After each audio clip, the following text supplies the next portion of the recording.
Hey, it's Alex Ratcliffe from Board Game Co., and it's time to do the next batch of my top 50 games of all time as of 2020. This is going to be lists 40 through 31, and it is a painful process ordering your games. It feels like ranking your children to a degree, especially when you get into these top ones. I find myself even now constantly rearranging, being like, no, I like that one more than this one. No. How can I say that I like this game more than that game? It really is a painful process, but let's start off that pain with number 40 coming in, Empire's Age of Discovery. This is going to be, well, a giant box completely blocking my face and upside down on the back as well, but this is going to be a game by Glenn Drover, and it is such a satisfying worker placement game. It's one of those games that whenever people ask me what my favorite worker placement games are, I frequently forget to include this in that list because I don't think of it as worker placement. I think of it as area control and empire building and civilization and tableaus, and all of that is ultimately driven by worker placement as you put down your workers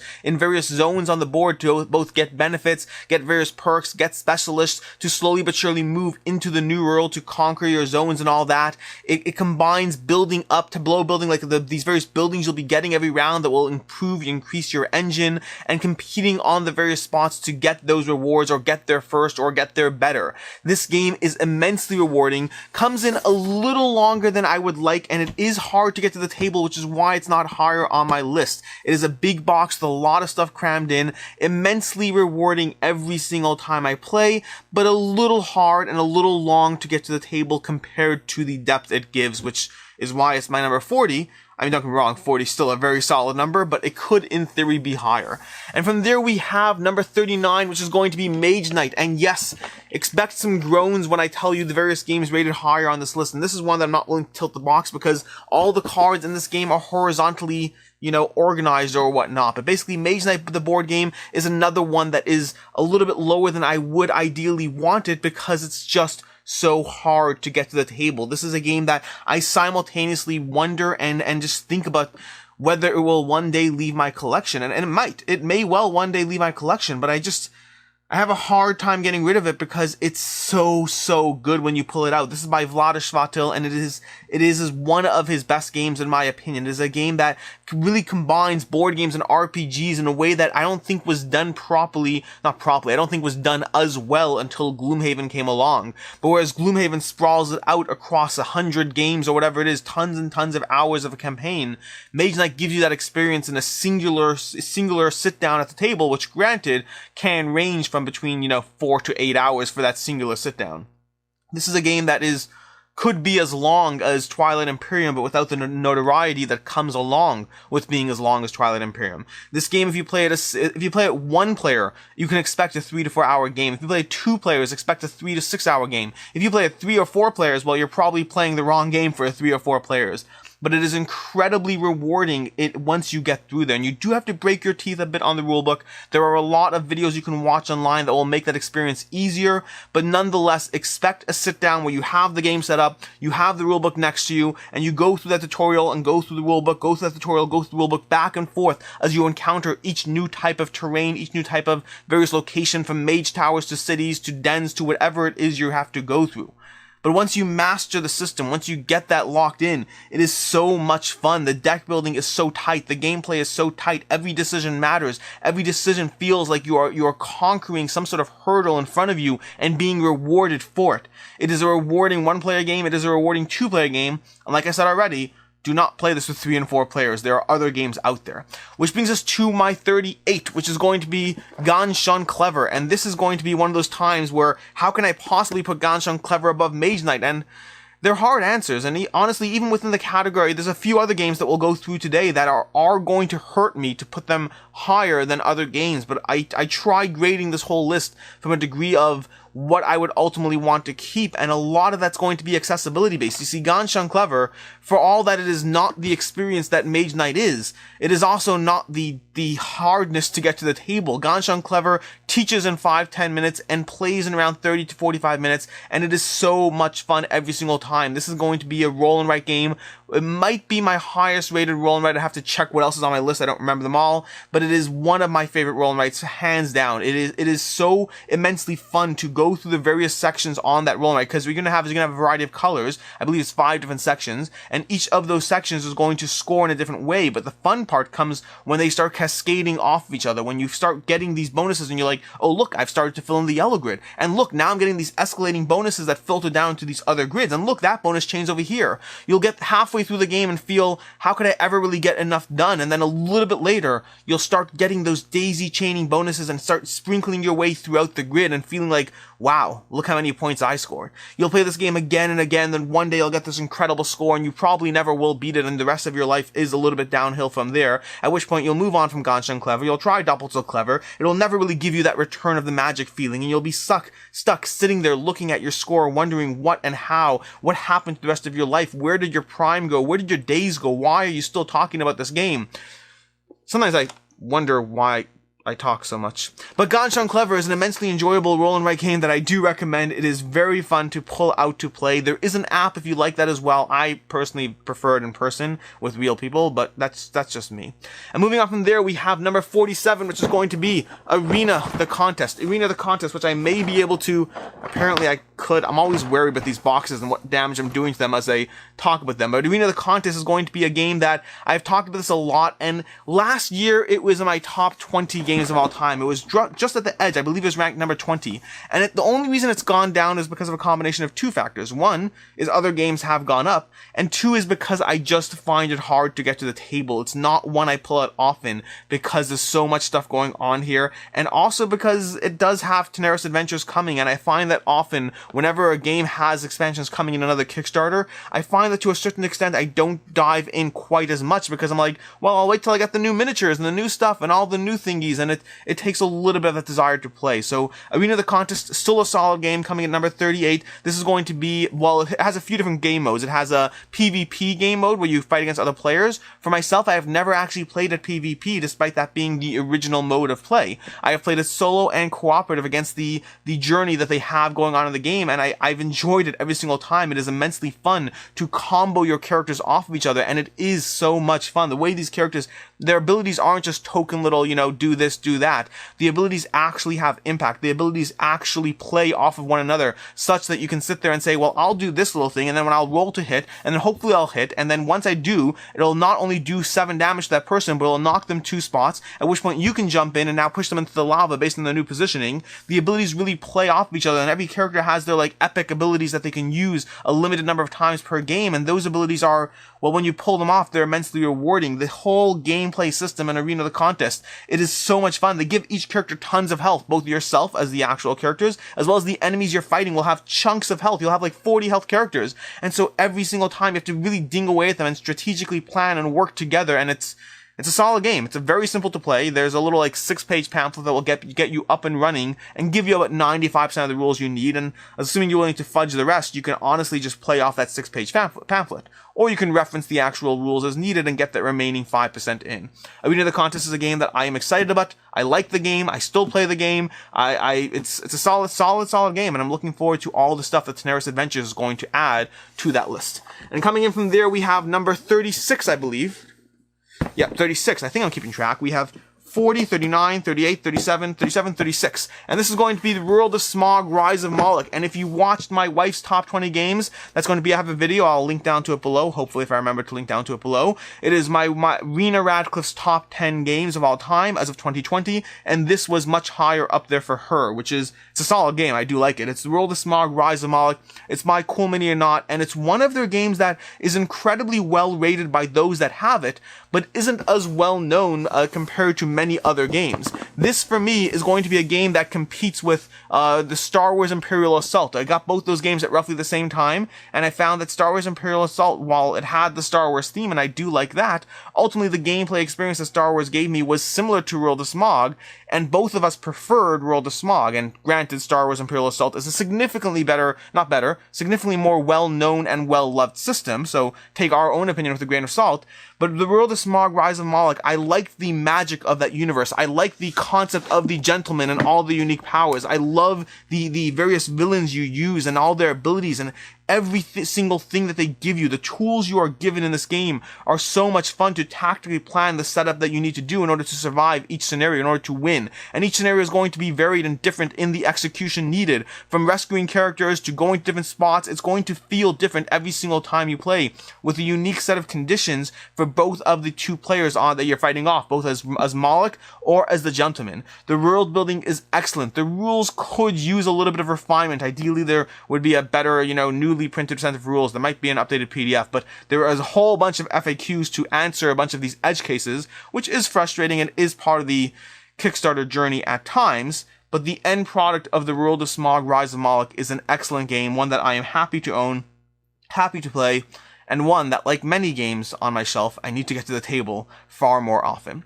Which brings us to number 35, which is going to be Monikers. Monikers is such a good game. I love this game. And again, it's weird because in my head, I can't possibly consider Monikers a better game than Mage Knight, and it's very tricky.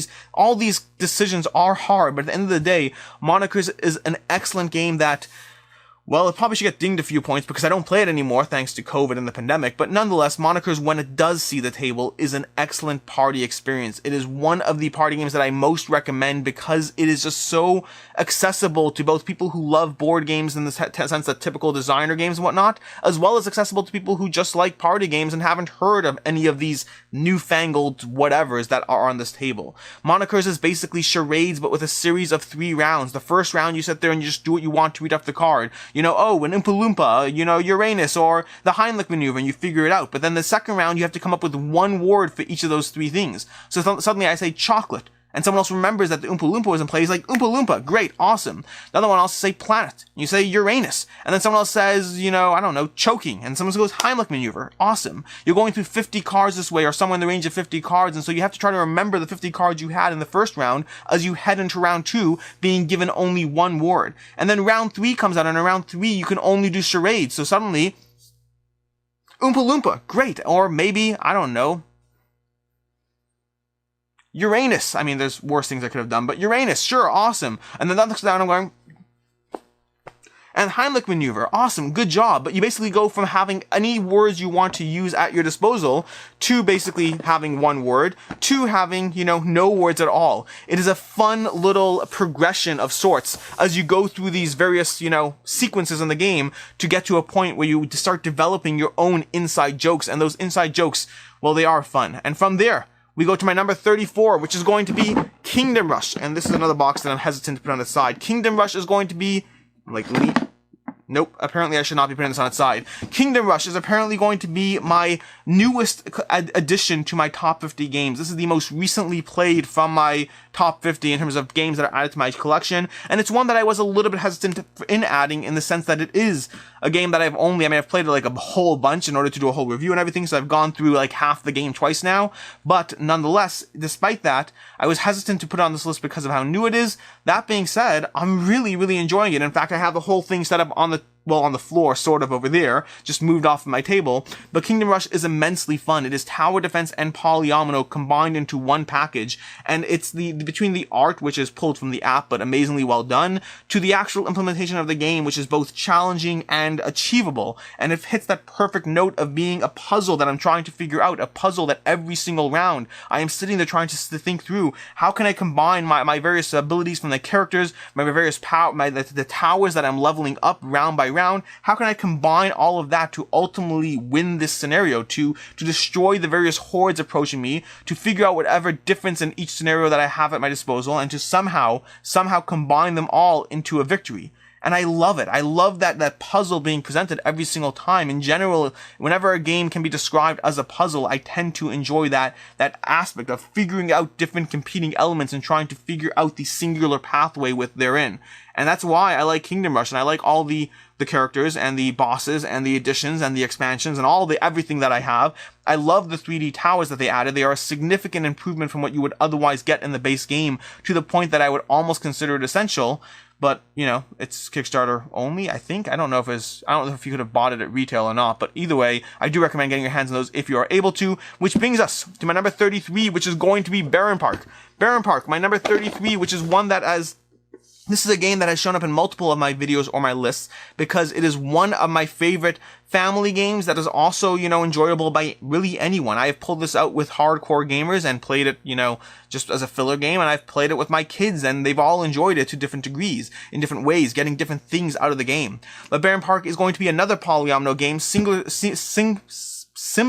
these words are hard, similar to Kingdom Rush, and that polyomino game is going to basically be building a bear park, combining the various tiles that you're going to be getting throughout the game into this park full of bears. And you have these different types of tiles, from the various greenery to the excavators to the various the bear parks location, the bear exhibits themselves, and you're doing all that while trying to achieve specific goals that will vary by game. So every game you're gonna have slightly different goals that mix up the puzzle you're trying to achieve. And it is simple, it is elegant, it is rewarding. It is not as heavy as almost any other game in my top 50. It may well be the lightest game in my top 50, but it is still one of my favorite polyomino games, and a solid addition to my top 50.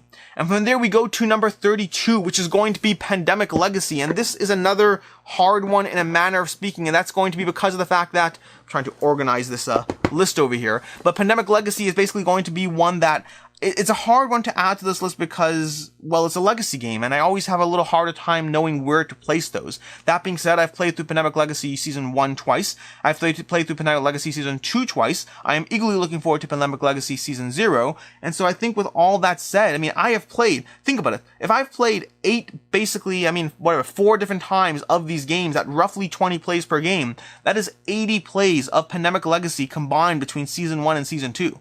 That is more than possibly any other game that I have ever played, which is, it's worth adding to this list for that. I enjoy the simple system that is Pandemic, the system designed by Rob Daviau and put out there into the world, or Matt Leacock, not Rob Daviau. The system designed by Matt Leacock, the legacy game is, I believe, Rob Daviau and Matt Leacock, but Matt Leacock's system from Pandemic that has been put out there for a while, that simple cooperative system that works incredibly well, incredibly well refined, a solid, you know, granddaddy of cooperative games, and then you combine that with the world building and the narrative aspect of Rob Daviau as the legacy slowly but surely unlocks throughout the game, and you have this sense of progression and reward that is, for me personally, has been unmatched by any other legacy game, in the combination of both how well the story implements as well as how simple the gameplay moves around it. Both Pandemic Legacy Season 1 and Season 2 have been immensely rewarding to play, having that narrative aspect slowly unlock, the mechanical aspect of the game slowly unlock. I'm looking forward to Season 0 to see what it does differently,